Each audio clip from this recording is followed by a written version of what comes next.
Washington State just announced the results of its first ever carbon auction. Now, they raised around $300 million. There's a lot more to come. Fox 13's Matthew Smith is joining us in studio. So, Matt, just give an idea of what exactly is this? Well, there's a lot going on here, Brian, Hannah. Really, it's worth discussing because big money is going to be thrown around, and you might be asking why or even how.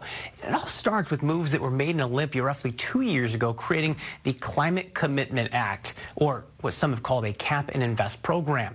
Now think of it like this. Roughly 100 regulated businesses in Washington will be affected. The simplest idea, if you pollute or pump greenhouse gases into the atmosphere, you now have to buy a permit in the form of allowances. And year over year, fewer and fewer allowances are allowed, and they'll get more expensive. So you're basically being pushed to cut your emissions or face higher operating costs. And we just got our first round of results in. The Department of Ecology sold just under 6.2 million allowances at a price of $48.50 each. That means the state should have raised around $300 million. Some of the people who've signed up to bid, it's a who's who of big energy companies and a few names you may not expect. So, for instance, you've got Shell, BP, Marathon, Puget Sound Energy, sure, but UW and WSU signed up to bid on these allowances as well. But the options don't stop with these allowances either.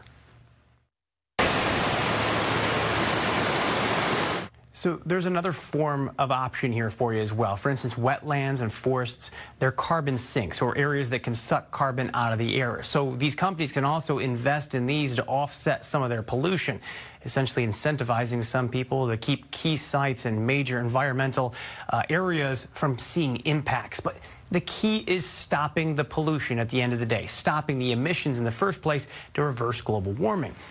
And that $300 million just raised will now be used by the legislature to invest in green initiatives. Think like we saw last week, electric vans for transit. Our transition to cleaner fuels will also be a transition to cheaper fuels.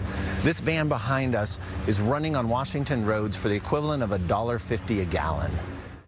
Now, we all have to remember, Washington is just one state. Perhaps a bigger conversation right now is an oil pipeline to our north that is getting attention all across the country. And we're going to be talking about that side of the story coming up at 5 o'clock.